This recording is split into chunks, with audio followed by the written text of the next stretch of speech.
Hold up.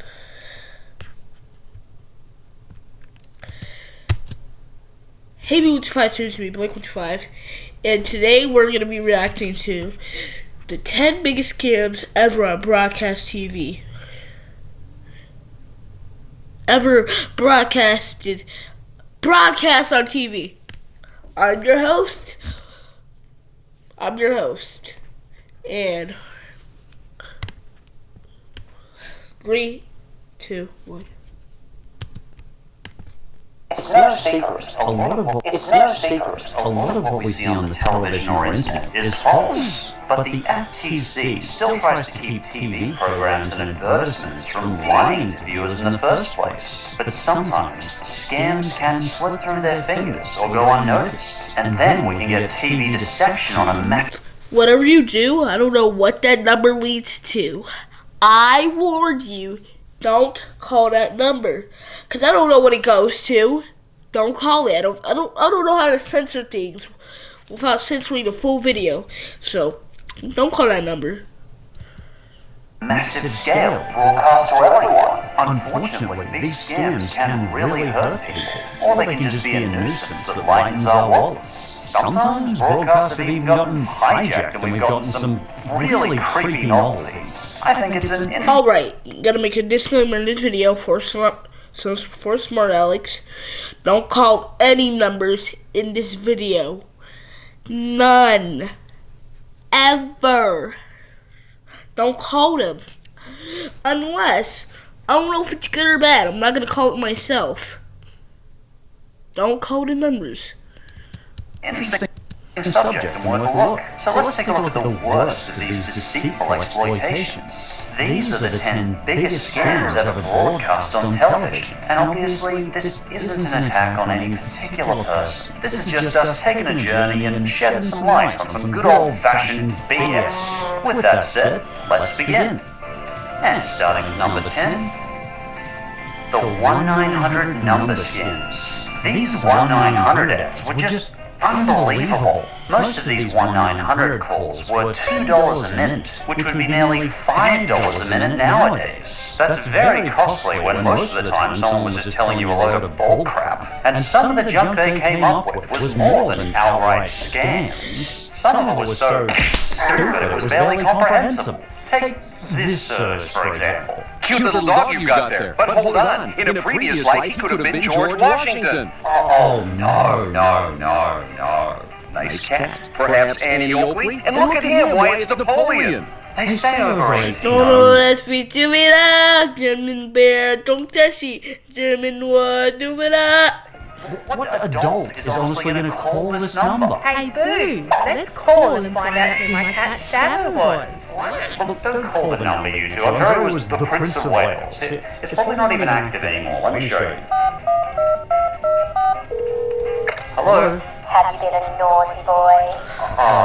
Well, I haven't really been naughty. I think I'm pretty well behaved overall. What would you do to me? Well, you don't have to do anything to me. You could tell me about yourself. We could go to lunch. Hey, wait a minute. Gotcha! This 1-900 service was a real issue at the time, because a lot of these TV ads were targeted towards kids. Some definitely not, but... Wait, is that Blayley from Total Drama World Tour? Oh my god! It's Blayley from Celebrity Manhunt! Oh my gosh! Nowadays, of course, there's more regulations that prohibit these lines from advertising to children. But back in the 90s, kids could rack up big charges to their parents' phones. $900 dues! Or to talk to whatever puppet or crazy person was on the other end. In one Simpsons episode, we even seen Lisa rack up a huge debt on the Corey hotline, which was actually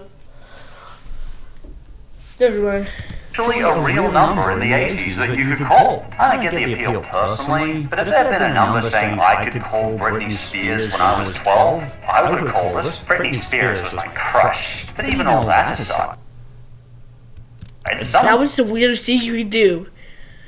Britney Spears my crush. My crush is Leslie Burke from Bridge to Terabithia. I'm not joking.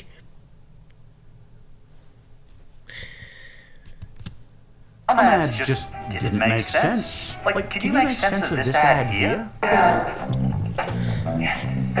Perfect. Now, am I meant to call, or are women meant to call? I honestly can't tell. What does Girl Perfect mean? The advertisement's certainly not going to tell me. Am I going to meet Girl Perfect, or are they going to give me fashion tips on how to look Girl Perfect? I honestly can't tell. Long before online dating, they even had 1-900 ads for singles. If these were also an expensive scam is honestly hard to tell. Did these phone ads really bring men and women together for dates? Personally, I've never met a I just couple. wanted to say one thing about Family Guy. How is a dog getting so much Riz? Riz is not a cringe word to use. Riz means makes sense. Not skibbity no, yes. Okay. How? He's a dog.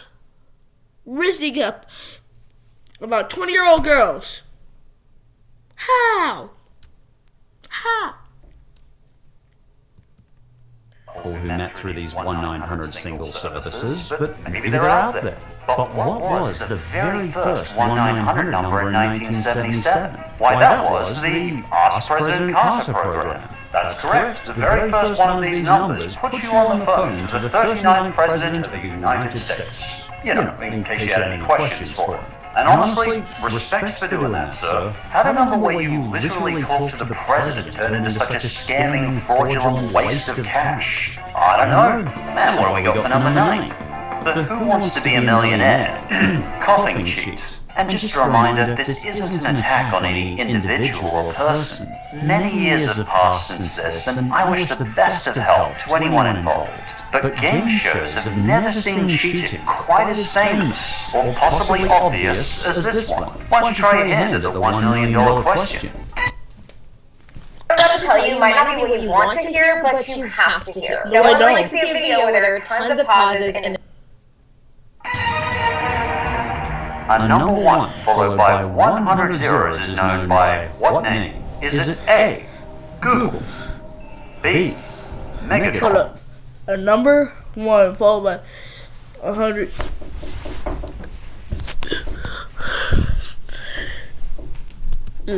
C, Gigabit, or D, Nanomole?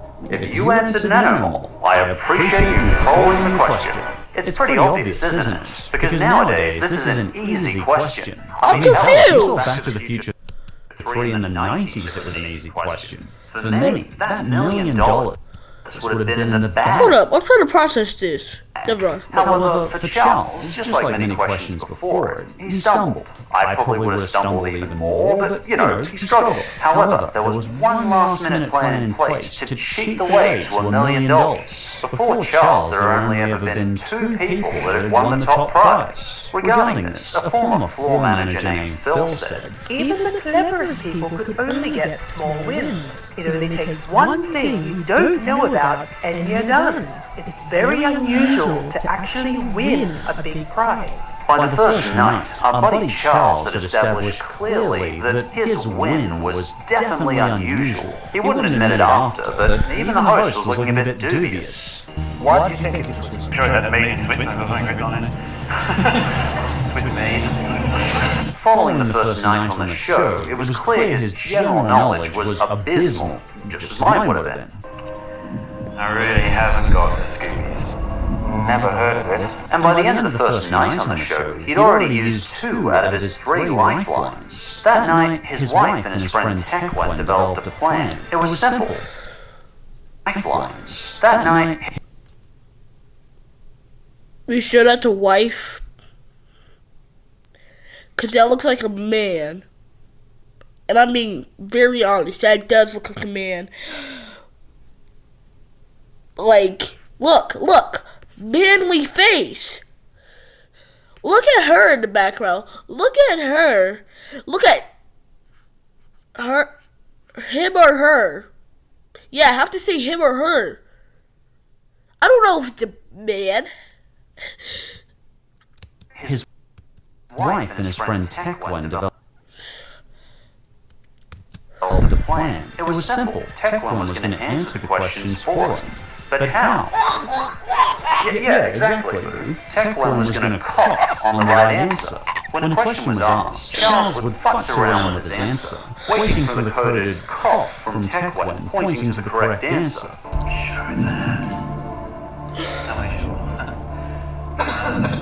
And by the end of the show, it seemed to have worked. It seemed they got away with it. Charles was crowned a millionaire, but he and his wife's glory was What? What wife? That's a man. short-lived. That is a foreign man. That is not a wife. Because even during... No. I'm gonna pause the video for like about a minute or half a minute. That is not a man! I mean, that is not a woman! Prove me wrong. the show, behind the scenes, alarm bells were ringing. The whole time, his wife and Tequan were being monitored by audio and video equipment. I gotta say it again. What wife? Necessarily know it. And yeah, when you think about it, during a game show, how many coughs is considered reasonable before you consider the person either has a drastic illness or is cheating? And following a thorough investigation, the $1 million check was cancelled, and the three were found guilty of conspiring to cheat the show. People were shunned and vilified in the public after this, and honestly, guilty or not, I felt that was sad. After this, the three had to step out of the limelight as they were continually vilified in public, and Tequan was forced to resign as a major in the army. Honestly, I want to tell you about this one, but it happened back in the early 2000s, and I think everyone involved has suffered enough at this point. The three have suffered a lot, and at this point, I've lived very humble lives out of the limelight, and honestly, I don't want to pry. Make of this what you will, but at least we can learn a valuable lesson from this. Don't cheat in game shows. Number 8. The psychic James Hydrick. Have you ever seen people who claim to be psychic? Yeah, me too. One of the most famous psychics who had many people fooled was James Hydrick. He claimed to use psychokinesis to turn the pages of books with his mind and turn around pencils on desks. He went on to TV shows spreading his fraudulent claims. On That's Incredible, he had the host completely fooled, and he was able to fool some viewers into thinking telekinesis was real. However, on That's My Line, he had a special I want surprise telekinesis. guest. One of my personal heroes, James Randi. Randi was a brilliant magician who actually beat Houdini's record for his amount of time underwater. And in his retirement years, he actually put out a reward for hundreds of thousands of dollars for anyone who could prove that they were psychic under more scientific circumstances. In this case, he had put foam pellets around the page Hydrick was going to move. That way, if Hydrick was blowing on the page to move it, everyone could clearly see this. And then, did magic happen? Well, look for yourself. After 45 minutes, Hydrick still couldn't move the page, because if he was blowing on the page, it would expose him as a fraud. And for 7 Monkey 7, Miss Clear. Call me now. Don't. But, you know what I would have done? I was like, I would have got and like, well, nah, that was supposed to be. Not like I would cheat. I would fairly play the game. You have questions, I have answers. The first 3 minutes free. Come now and try it for free. She was a clairvoyant that claimed to have all the answers. She promised to read your future with a toll-free tarot card reading. Spoiler alert, it's a scam. Yes, I know they read the title. I was trying to be facetious. As we already know, the 90s were full of these scams. Call for this, call for that, 1-900 horse travel. And in 1997, Miss Cleo was one of the biggest of these services. She was an expert in cold reading people. On top of this, she had a very warm and charismatic presence. People easily connected with her, and oftentimes she was very convincing. She often managed to pick up details cold reading people that you wouldn't think she could. So much so that a more gullible 90s audience was just taken by storm. She even showed up on daily talk shows and became a household name in clairvoyancy. Pardon my eye rolling. However, believe it or not, there was something about a 1-900 clairvoyancy hotline that seemed a little off. Well, duh. You see, this scam was somehow buried in another scam. Perhaps a double scammy? Ha ha!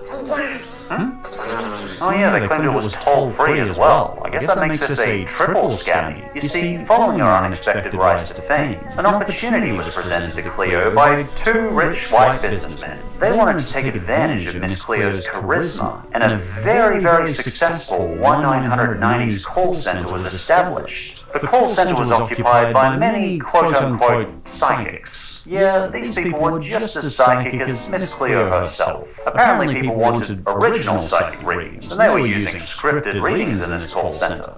They wanted me to say, call me now. And I said, but they're not calling me. They're calling all of these other people. Anyway, I don't think Cleo or the minimum wage psychics were the problem here. I think the real problem was a business that preyed on people's emotions when they were vulnerable. Eventually, the US government reported their issues with this business to the FTC, and they really brought the hammer down. They launched an investigation into the company and shut down the establishment. Federal agents stormed in and took all their computers and equipment. Miss Cleo's psychic call center was no more. In retrospect, if calls to Miss Cleo were supposed to be toll-free, how did the company make $1 billion from just 3 years of TV commercials? Unsurprisingly, the calls weren't actually free, and Miss Cleo wasn't actually a mystical shaman from Jamaica. Miss Cleo appeared to have a Jamaican accent, and it may have fooled me, but it didn't seem to fool many people of actual Jamaican culture. It was clear that she was appropriating the accent and that it wasn't an authentic Jamaican accent. It turns out Miss Cleo was actually an aspiring actress from Los Angeles, California. Sadly, Miss Cleo died at the very young age of 53 due to cancer, and she was shunned by the public and not paid well by these men that twisted her identity. The whole thing's tragic, but respects to her for coming out of isolation to fight for LGBTQ plus rights. Miss Cleo realized later that she was lesbian herself, but I really wanted to find a silver lining in all this, something we could take away. And this ex-phone psychic statement really stood out to me. I think it's a good reflection of how to be a decent person. Most of the people who called didn't care if I was psychic. They really just wanted someone to talk to. Number 6.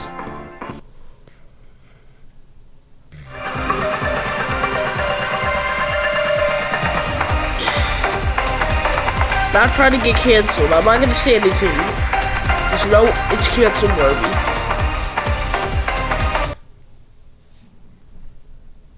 Yo, can I appreciate it?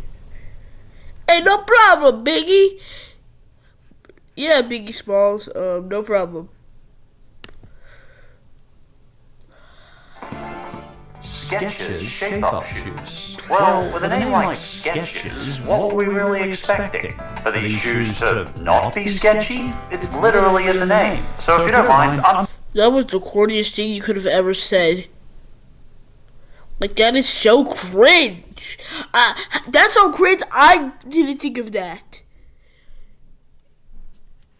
I'm just gonna call them Skechers. Advertising for Skechers. That sounds like something a 3-year-old would call Skechers. Everywhere. Even Kim Kardashian was making some bold claims about Ew. Just ew.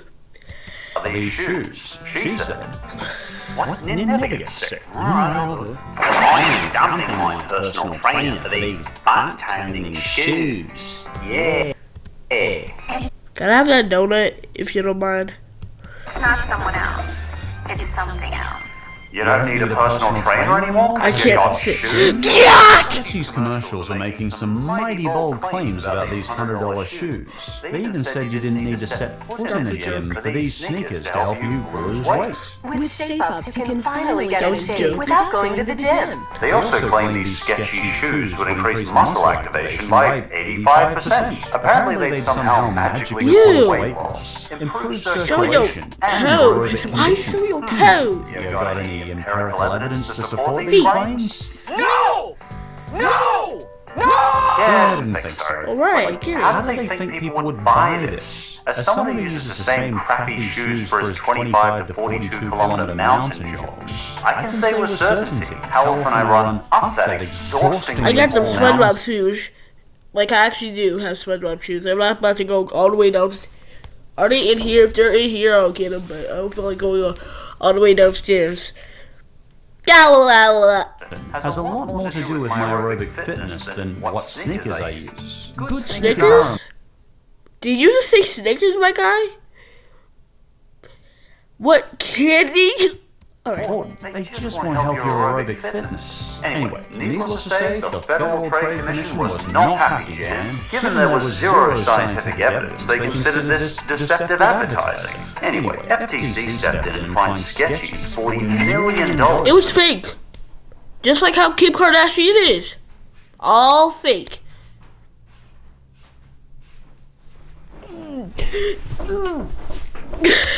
Got him.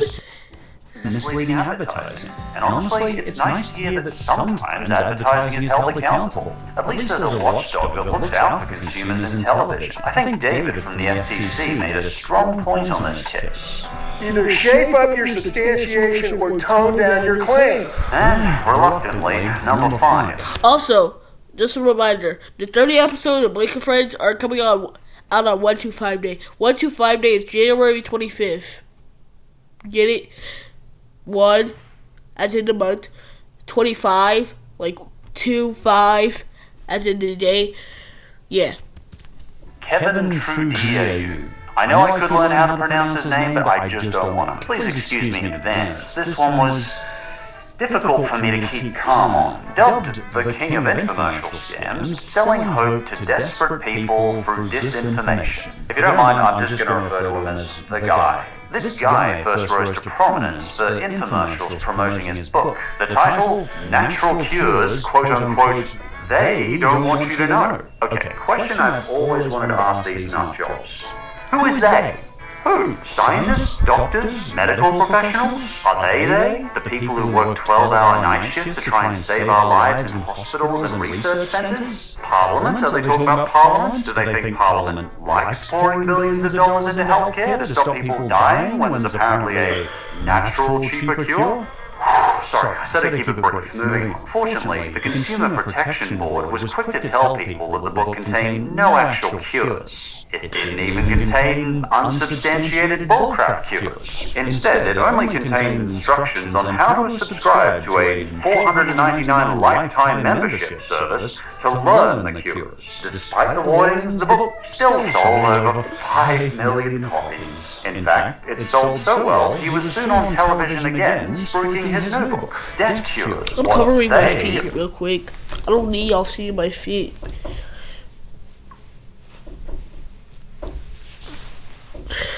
Really don't want you to know. Oh, it's not even an original title. Y'all don't need to see my belly. Objective.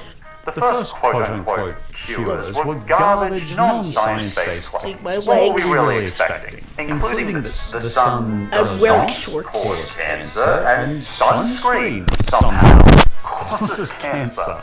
Why? Sunscreen protects you from skin cancer. It protects you from skin cancer. Hopefully I don't, because summer camp we were outside all the time. Now, I did go to the shade part of summer camp. I went to the back of the school. Yeah, there was like a summer camp at our school. Yeah, I went back there. One day on my birthday, I went there, and I got left behind. That was on me though. I didn't know, like, I didn't hear him because I was like, it was like too hot to be out there.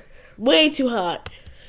Why would we do that? And he thought AIDS was a hoax and felt he should put this in a book. I'm sure that's not a grotesque insult to mourning families. Don't look up what AIDS is. Don't look that up. Please don't. Victim at all. How much have you spent? Maybe $10,000, maybe $20,000. Oh, honey, no. He also promoted a bunch of somehow even more sketchy products with a bunch of TV infomercials. His infomercials included hair farming, cures for balding, non-surgery facelifts. A 60-second cure to all addictions. Oh, the humanity. Coral calcium supplements as a cure for cancer. No, I'm done. Unsurprisingly, in 2008, a federal court ruled that there are consequences for going on TV and selling a fake cure for cancer. Thank goodness. And the guy was ordered to repay all $37 million of profit from the sham. Goodness. And the guy was ordered to repay all $37 million. Is that Ubisoft court? Oh my gosh! What if the rabbits are the judge? Yeah.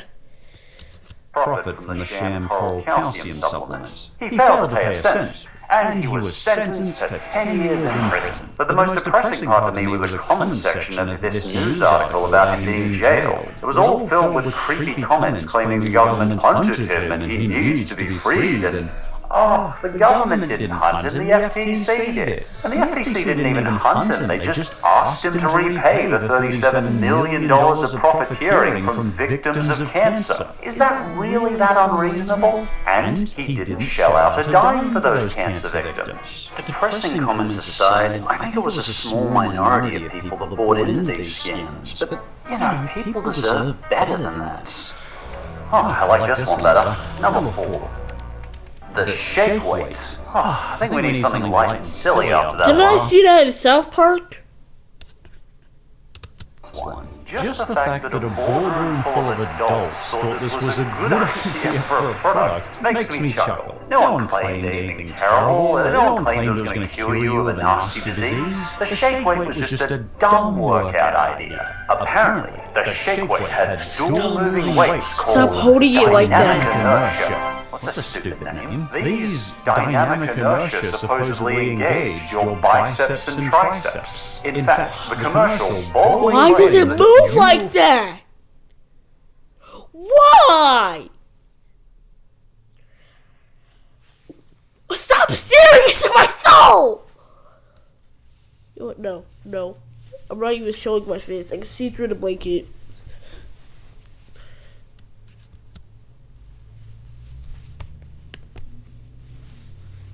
No, I can't.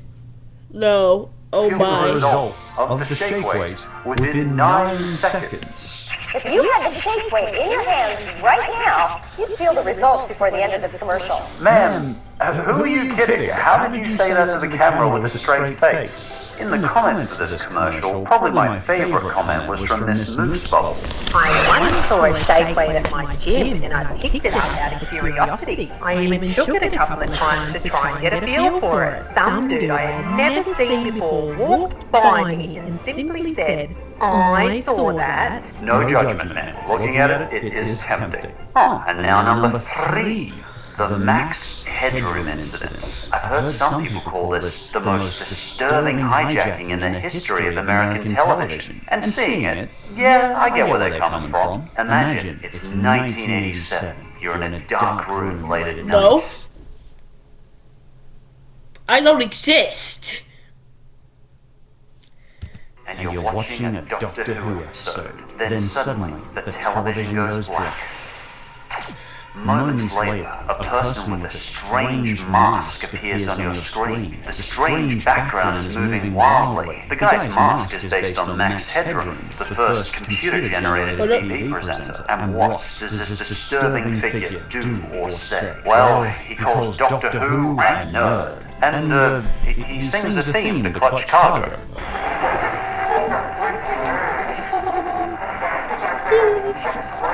But his voice is kind of distorted. I guess that's kind of scary. This one's a bit of a weasel calling wording, as it's not much of a scam per se. Sure, the guy's technically lying on television, but he's mostly just talking nonsense. But it's just too interesting for me to not tell you that. Apparently, Chicago's television stations had been completely hijacked, resulting in this broadcast spreading all across Chicago televisions. The background of corrugated metal is apparently meant to resemble the original Max Headroom's background. It gets even weirder as the pirate broadcast goes on. By the 40-second mark, he's being whipped on the butt with a fly swatter. Honestly, it's all pretty senseless and weird. Ain't no way you can get a woman on national TV.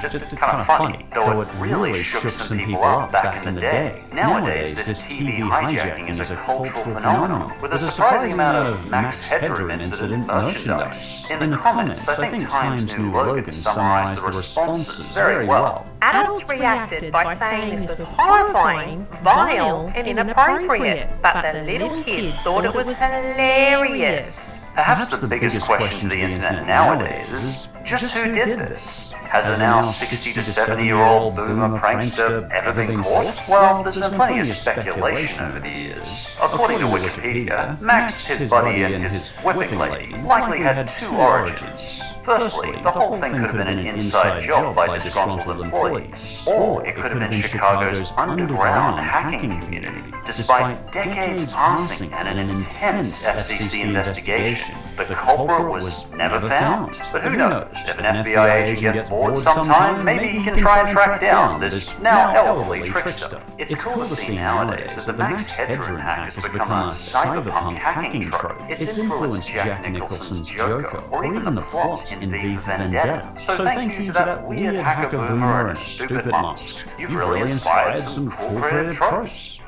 Oh, this one's a story.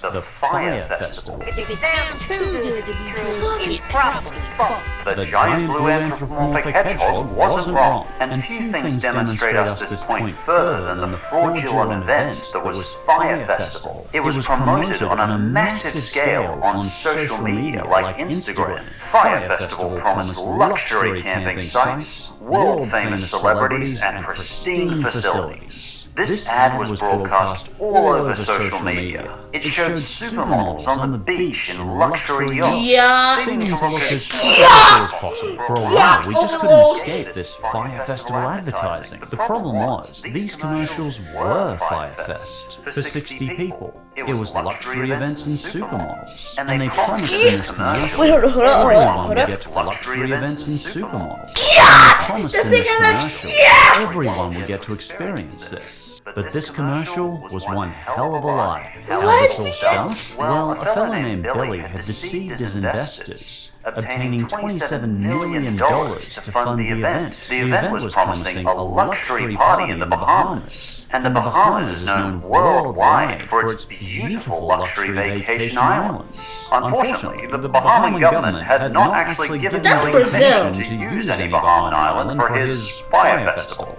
And certainly not when he was using his ad to advertise his role in the Bahamas. Despite this, Billy continued to promote the event as if it was being hosted on a private island. He even made fake maps to give to attending patrons. The unfortunate reality was, the event was actually being held at a parking lot development site in Roker Point, Great Exuma. And it certainly wasn't as pretty as the commercials might have you believe. The final band lineup had 33 artists, including Blink-182 and Pusha T. But every single band pulled out. Oh dear. Rich customers were told to load up for this cashless event in advance. They were told to put thousands of dollars into their Radio Firebrand digital bracelets, despite Billy being told the Wi-Fi sucked and that the bracelets wouldn't work at the parking lot. Billy was actually swindling customers so he could pay off his loans. But Billy and his fraudster ways would only get him so far before the chickens would come back to roost. And Billy had 6 weeks before guests with astronomically high expectations would arrive at the Bahamas. Understandably, these people would be angry and demand answers. And I want answers too. Get him, Karen. I demand to speak to the manager. He's mine. I'll take him on.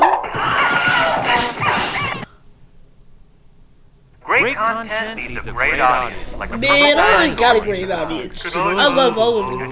Right here, Dino Boy. Yeah! How you like that? The morning of guest arrival, heavy rain fell on the event site. This soaked the open tents and mattresses piled out in the open for guests later that day. Oh, no, now they can't even stay dry. And so, the dreaded day of reckoning finally came. And how was the customer's experience? Well, what do you think? At first, Blink-182 arrived and announced to fans that they'd be leaving the festival. They stated in a Twitter post, "We're not confident that we would have what we need to give you the quality of performances we always give our fans. Yeah, I think that's a bit of an understatement, guys. Anyway, shortly after, a stampede of 500 upset, drunk customers showed up to an unfinished campsite. Poorly made crisis tents with dirt floors, wet floor mattresses, no infrastructure or running water. And the great gourmet food was cheese sandwiches served in foam containers. In other words, Fire Festival was a crap hole. And since it was a cashless event, many patrons arrived without money or a taxi fare. The whole thing was a party you'd be very, very glad you stayed home for. Anyway, wrapping up, Billy had millions of dollars unpaid and millions of dollars of debt. Customers got home upset and traumatized, and Billy was sticking his head in the sand. He bailed like a coward and was sued for millions of dollars. He eventually was arrested but was put out on bail, but he immediately went on to fraud hundreds of thousands of dollars out of customers in a new Ponzi scheme. This time, he couldn't dodge jail and served 6 years in federal prison. I bet the guests of the parking lot who were down hundreds of thousands of dollars will be not too sad to hear that. And my consolation to anyone who attended this event, I hope your next event will be a hell of a lot better. If it sounds too good to be true, it's probably false. And not so lucky last, number 1, the lottery advertising. I know what you're thinking, but Josh, lottery isn't a scam. I assure you, there is no bigger scam than this. It's gambling. Oh, we watched that. We watched that, didn't we? Yeah, I think we watched that. Hold up. Yeah! Wait. I think we did. I don't know. Yeah, we did watch this. Yeah!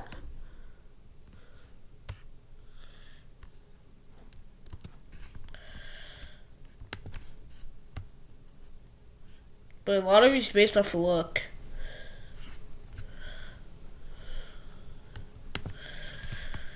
Sadly, as of 2021, U.S. adults spend an average of $370 per person annually on lottery tickets. And as you might have guessed, that's not equal spending, as big spenders push up the average, but we'll get to that later. You've probably seen lottery ads before saying, "It could be you," or "Wouldn't it be nice?" Or maybe, "Just imagine if you won." Wouldn't it be nice to share in 30 million?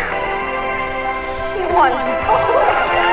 No, it would be nice if I were. Because if you can imagine it, it can seem real in your head. But it is mathematically impossible for you to win the lottery. You see, the chances of you winning your average lottery, such as Powerball, are 1 in 292,338,138. Now you might say, well, someone's got to win. It might be me. But let me put that in perspective for you. You have a 1 in 1.2. It's weird to do the lottery. Think about it. You heard that? Chance? Second of all, if you had won the lottery and guessed the right numbers, either one, you have a time machine. You went to the future to see what are the winning numbers. It went back, which is impossible. Or, I don't know. Alright.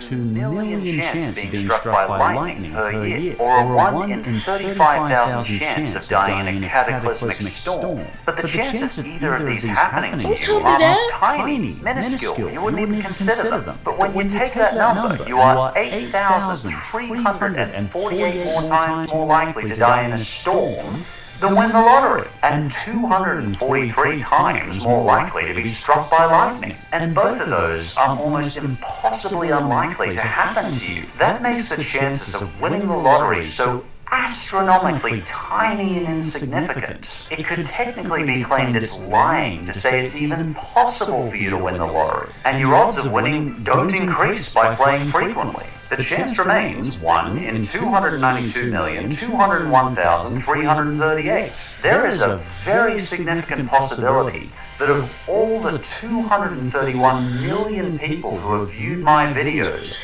even for a second over the last 10 years, absolutely none have ever won the lottery. Let's take the largest stadium in the world, say the stadium in North Korea, and that stadium was filled to capacity and every single person had a lottery ticket. Your chances of winning that lottery in that stadium would be huge by comparison to regular lottery. Your odds of winning would be 1 in 150,000. But you'd probably look at that stadium of 150,000 people and say, there's no chance I could win. Why bother? You would need 1,947 more stadiums, all filled to capacity, with one winner between them all, to even have the same chances of the lottery. Every lottery ad you have ever seen is lying to you. The lottery is the ultimate scam, because it's a socially accepted scam.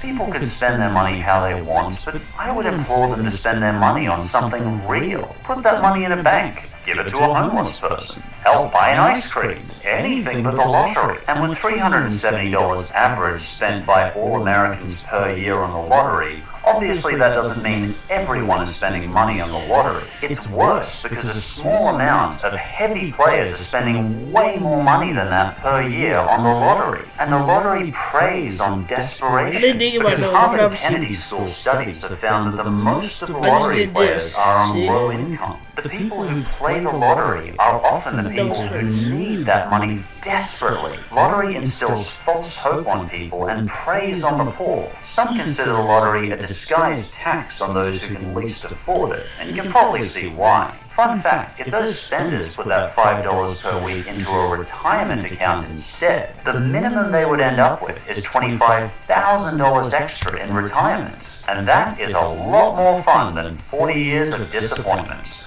Because in the end, the only winning tactic to win the lottery is to not play the lottery. And thanks for joining me on this slightly different from the usual journey. I realize I skipped over certain categories for this, but it was a bit of a fine line to both discuss scams and also keep this fun. Hopefully this was interesting, or at least informative. Let me know if you have any comments below. And this is a new type of content for me, so if you did enjoy the video, a like is always...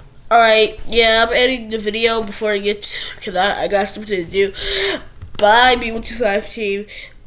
30 episode of Blake Fritz comes out, January 25th. Alright, so 24 more days. Bye.